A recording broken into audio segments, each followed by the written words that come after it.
what is going on, everybody? It's your boy Incog, or Avery, whatever you feel like calling me. And we're doing the Wants to Battle Tag 2020. First started by Bird Keeper Toby, and I was tagged by Platinum Howler. Thanks. And yeah, I think this is just a kind of tag that happens every year. There's a bunch of questions on it as well. So I'm going to be answering those questions. I'm pretty sure this is just like a good way, a little fun way to wrap up 2020. And hopefully we can continue to grow once we get into 2021. So let's get started with the Wants to Battle tag. First off, what is the best Pokemon of 2020?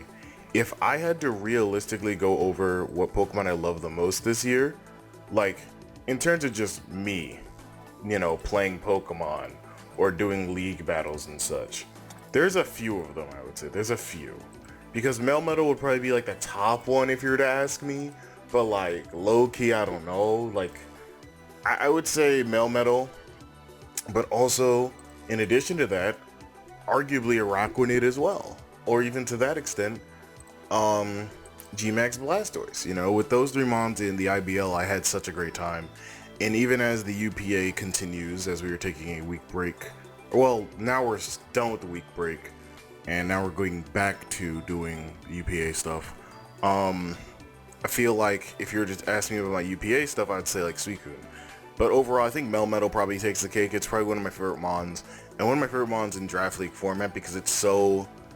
It's more versatile than people think it is, but I believe that people love to just say, oh, it's going to be physical, set to do this, that, the third, or it's going to set up a sub whenever I switch out, or this, that, the third, like I just said. But sometimes you never know what you're going to get with that demon. So I like Melmetal this year. Next one is, what is the best video you made this year or most looking forward to making? The items video that I don't think anyone really watched. I'd say no one watched it, but there's definitely people who did. Of course, shout out to everybody who has seen my video about items.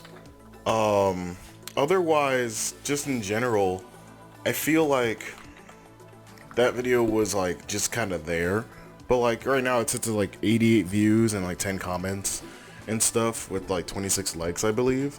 I don't know why I know that off rip, but don't worry about it. But it is a really good video, and I definitely recommend it. I'll put it in the description and the iCard in the corner.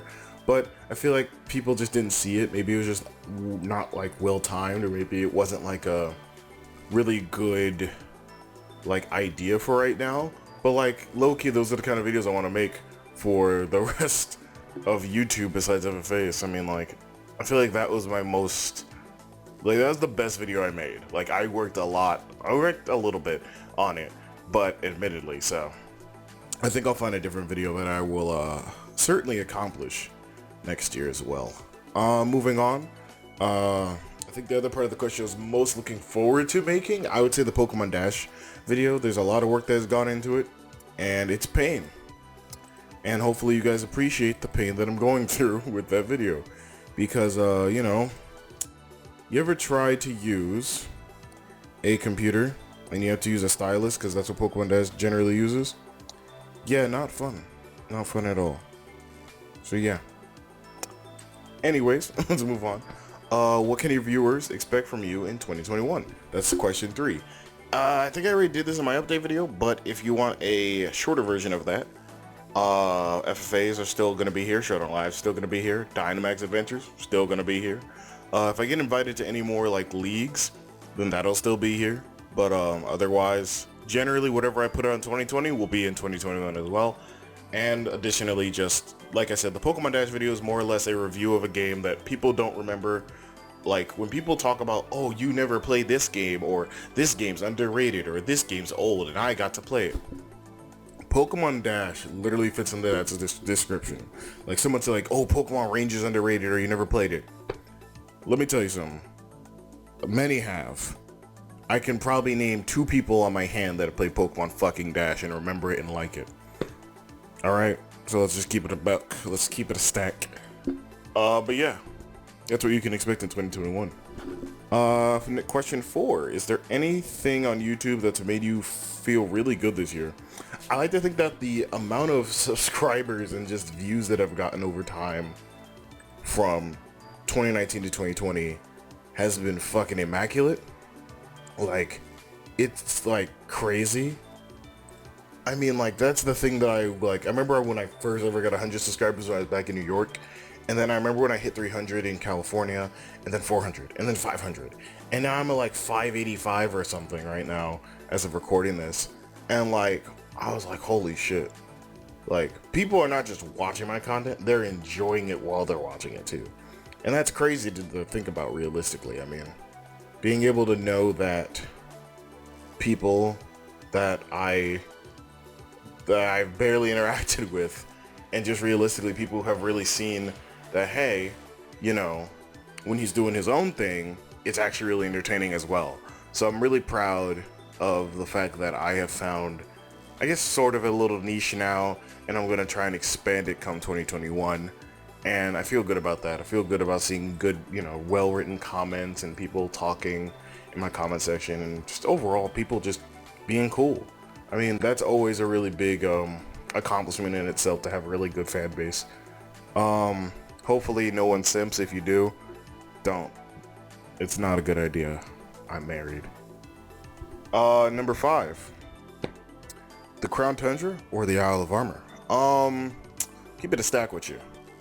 Isle of Armour was a breath of fresh air to me personally, and I really liked it, despite the fact that it doesn't have Dynamax Adventures and Mons that came back in that DLC weren't like in my top 50.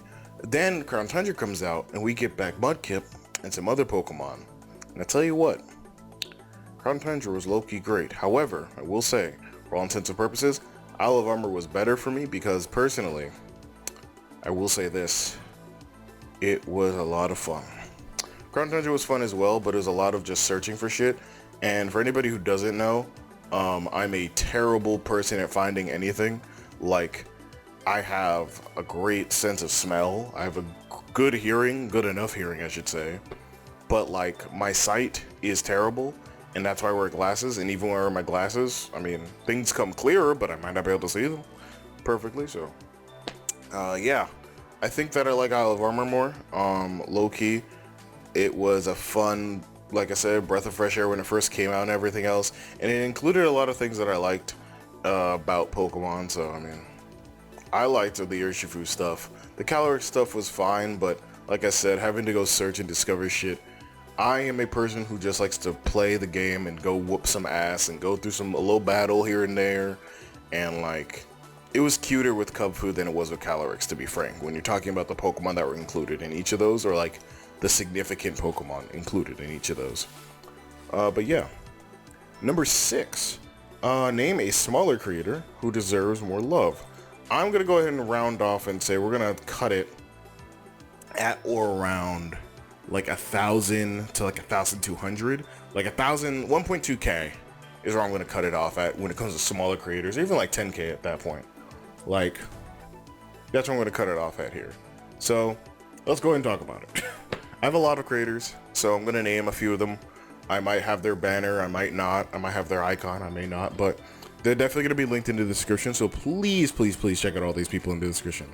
We got the person who tagged me, Platinum Howler. I've been following his kind of league content and him for a long time now, so he's pretty cool. Liv Sama, I've been following Liv like for a long time as well. I remember when she had her other channel. Pretty cool person. Mario, I only met him recently via IBL, but I've been following him and watching his content. I watch all my homies' content, but Mario's is pretty good as well. SW087, aka Seth. Seth has a soothing voice, so if you want to hear somebody with a really soothing voice, check him out. Jay Carlino, he makes pretty good content. Shaykwaza, I can keep going, but a lot of the homies that I have met through leagues are probably people you want to check out. I'm gonna leave like probably 20 people down there, and then people that I haven't met in leagues, I'll name like 2 people here, Sly and Tables. Sly may not like all the things that he's creating all the time, but Sly is a great person overall, and his content is always funny to rewatch. His DKC series, the DKC 2, watch that. That shit is hilarious. And then Tables, he's a creator on the rise, I like to say, and he makes really good content, makes really good beats and music. He's a pretty dope person overall. Check him out as well. I would say his videos are really like well edited and well put together. But yeah, everybody will be tagged in the description. But speaking of tagging people, number 7 is tag 3 people. Now these are going to be any 3 people I feel like tagging that make Pokemon videos. Okay, Pokemon videos. I'm going to tag people who I think should do it. And I think, now if you don't want to do it, you don't have to. I'm tagging you anyway, because fuck you. I'm gonna go ahead and tag Poldu. If you guys don't know, Poldu's my homie. And he might do this, he might not, but Poldu's pretty cool. And I think that he should definitely do it. Because, you know, you never get to... I've never heard Poldu's opinions on these kind of things, so I like to hear them. Kenny, of course, because Kenny's the home skillet biscuit. And he's great. And I think that he'll do this. And yeah, you know, check him out as well, obviously. And then, you know what, I'm gonna go ahead and throw my lure at somebody else who hasn't made any videos in a while, who's been really busy recently. I'm gonna tag Patty Trills, my homie, Young Johnny Bravo. All 3 of them, I want you guys to do it. Because at least I get to hear from my homies and hear who they tag for the video as well. If I could pick a 4th person, Hoodlum Callum. That's a homie as well. But everybody who I've tagged, all 3 of you, Patty, Poldu, and Kenny, you guys should do it. I think it'd be a really funny experience and a really cool experience. But that's the Once the Battle Tag 2020. This will be coming out on New Year's Eve, and the day after this goes up, expect a UPA video on Friday, and that was not a good battle.